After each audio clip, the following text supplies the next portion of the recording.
부끄러워져서 얼른 방으로 되돌아갔지만 그러고만 있을 수는 없었다. 불현듯 어떤 생각이 떠오르자 말할 수 없이 가슴이 설레었다. 줄리오는 자기도 아버지처럼 그의 가난을 경멸하고 있다고 생각할 게 틀림없다. 책상 위에 값비싼 대리석의 조그마한 견본이 눈에 띄자 엘레나는 그것을 손수건으로 싸서 창문 저쪽 호랑 가시나무 밑동 아래로 던져 돌아가 달라는 신호를 했다. 줄리오가 순순히 물러가는 소리가 들렸다. 왜냐하면 물러갈 때에는 발소리를 죽이려고 하지 않았기 때문이다. 줄리오가 알바노 근교의 집들과 호수 사이에 있는 띠 모양의 바위 위에 다다랐을 때 사랑의 곡조를 읊는 그의 노래소리가 들려왔다. 엘레나도 이제는 대담해져서 각별의 신호를 해 보이고 다시 편지를 읽기 시작했다. 그 다음 날부터 그와 같은 편지와 밀회가 계속되었다. 그러나 이탈리아의 마을에서는 무엇이든 눈에 띄기 쉬웠다. 게다가 엘레나는 이 지방에서 엄청나게 많은 결혼 지참금이 붙어있는 교수였기 때문에 깡피레 알리 씨의 귀에는 매일 밤 한밤중에 지나서 엘레나의 방에서 불빛이 새 나온다는 소문을 들려오게 되었다. 더구나 묘한 일은 창문이 활짝 열어 젖혀져 있고 엘레나는 찐짜레 같은 건 염두에 두지 않는다는 듯 창가에 서 있기까지 한다는 것이었다. 이 찐짜레라는 것은 모기의 일종인데 참으로 성가신 놈이었다. 이 때문에 로마 평야의 아름다운 초저녁도 망쳐져 버리는 것이다. 여기서 또 독자의 관용을 부탁해야겠는데 외국의 습관을 알고자 할 적에는 자연히 우리와는 전혀 틀린 매우 기묘한 사고방식에 직면하는 일을 각오하지 않으면 안 된다. 깡피레알리 영주는 자기와 아들의 화승총을 준비했다.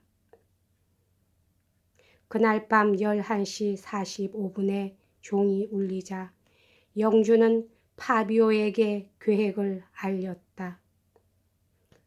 둘은 될 수 있는 대로 소리를 내지 않도록 하고 엘레나 방의 창문 바로 밑에 있는 저택 2층의 크다란 석조 발코니로 살짝 나갔다.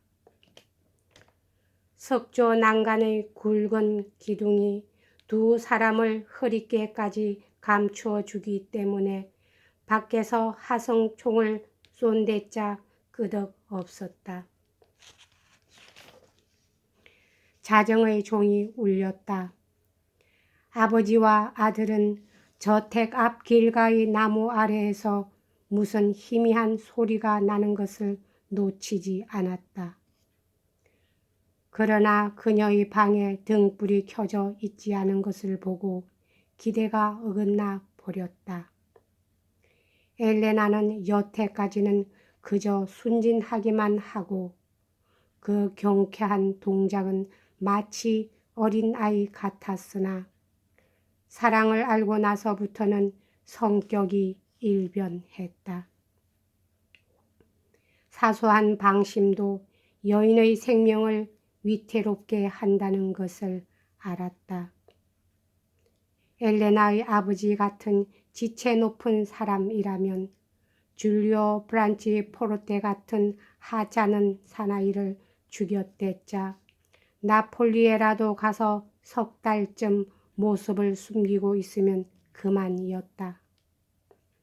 그 사이에 로마의 친지들이 사건을 처리해 줄 것이고 당시의 유행을 흉내내어 수백 스쿠디의 은촛대라도 마돈나의 재단에 기증하면 만사는 해결되는 것이다.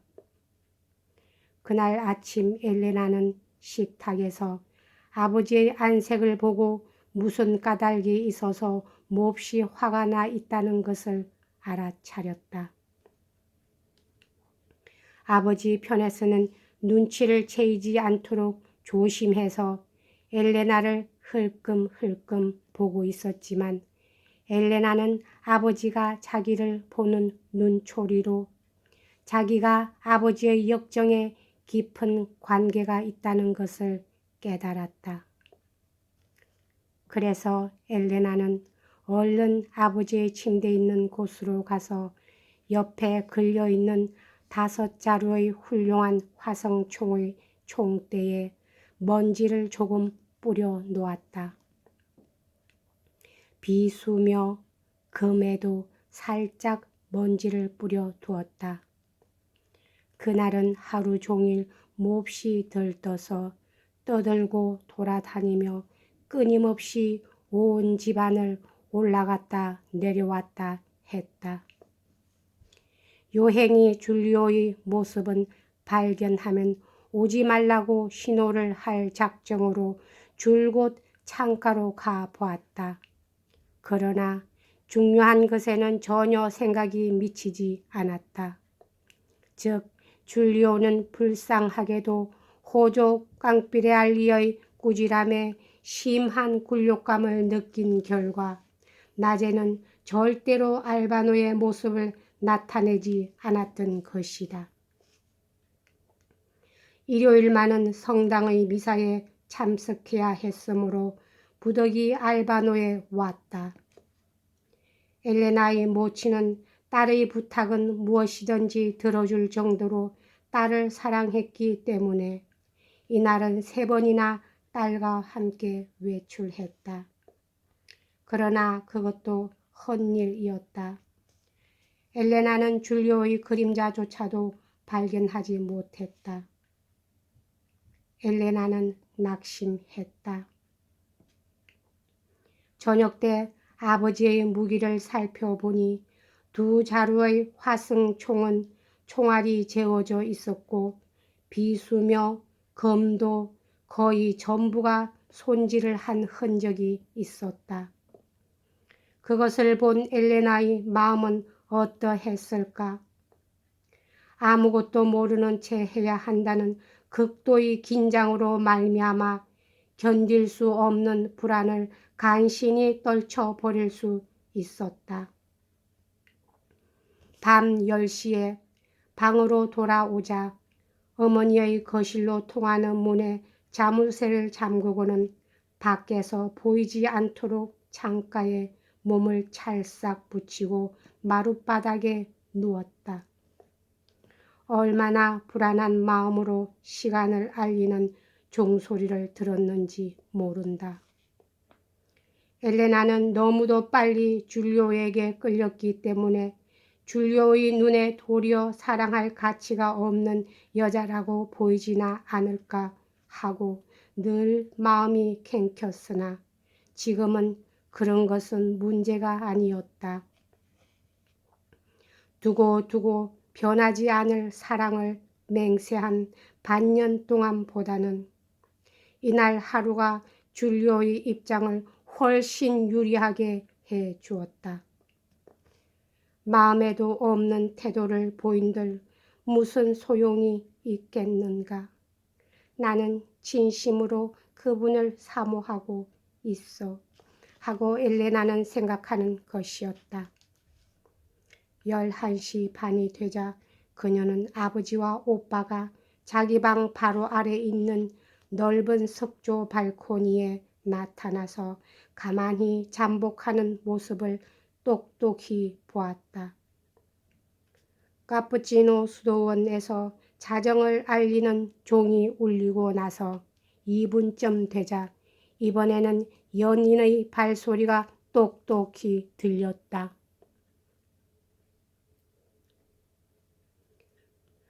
발소리는 커다란 호랑가시나무 아래서 멎었다. 아버지와 오빠에게는 아무것도 들리지 않은 것 같았다.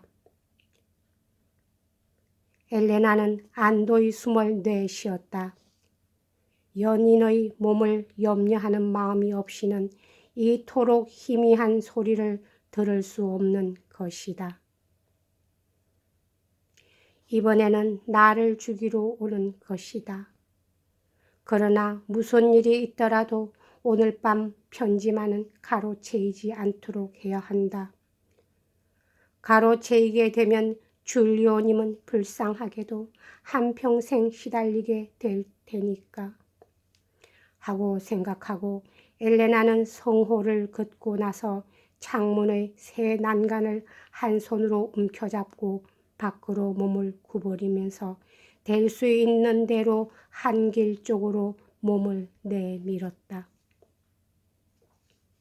그러자 15초도 채 못 되어 언제나처럼 긴 등나무 끝에 붙들어맨 꽃다발이 팔에 닿았다. 그러나 급하게 등나무 끝에서 꽃다발을 빼내려는 순간 등나무가 석조 발코니에 부딪혔다. 그 찰나 두 발의 총성이 일고 다시 원래의 정적으로 되돌아갔다. 오빠인 파비오는 어둠 속에서 발코니에 세게 부딪힌 것이 동생의 방에서 내려오는 줄리오의 밧줄인 줄도 모른다 싶어 동생 방의 발코니를 향해 쏘았던 것이다. 다음 날 엘레나는 쇠 위에 납작해진 탄환을 흔적을 보았다. 깡피레알리 영주는 석조 발코니 아래의 한길을 겨누어 쏘았다. 줄리오가 넘어지려는 등나무를 다시 세우려고 하다가 소리를 냈기 때문이었다. 한편 줄리오는 머리 위에서 총소리가 났으므로 다음에 일어날 일을 예감하고 발코니 밑으로 몸을 숨겼다. 파비오는 날쌔게 화성총에 총알을 재자 아버지의 말을 들으려고도 하지 않고 저택 정원으로 뛰쳐나가 저택 바로 밖의 한길로 나가는 쪽문을 살그머니 열고 발소리를 죽이고 나가 누가 저택의 발코니 밑을 방황하고 있는가 살펴보려고 했다. 줄리오는 이날 밤 우연히 믿을 만한 친구 둘을 데려왔었는데 이때 그들은 파비오에게서 20그릇가량 떨어진 나무에 몸을 바짝 붙이고 있었다. 엘레나는 난간에 몸을 기대고 연인의 신변을 염려하면서도 한 길에서 오빠의 발소리가 나는 것을 듣자 얼른 크다란 목소리로 말을 걸어 도둑놈은 쏘아 잡았느냐고 물었다. 내 괘씸한 계획에 걸려들 난 줄 아니? 그보다는 차라리 눈물 흘릴 준비나 해두는 게 좋을 게다.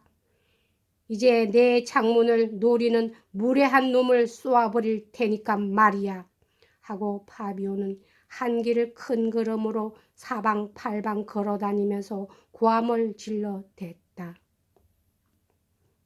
파비오의 말이 채 끝나기도 전에 엘레나는 어머니가 방문을 두드리는 소리를 들었다. 엘레나는 허둥지둥 문을 열면서 왜 문에 자물쇠가 걸려 있는지 모르겠다는 둥 우물쭈물하였다.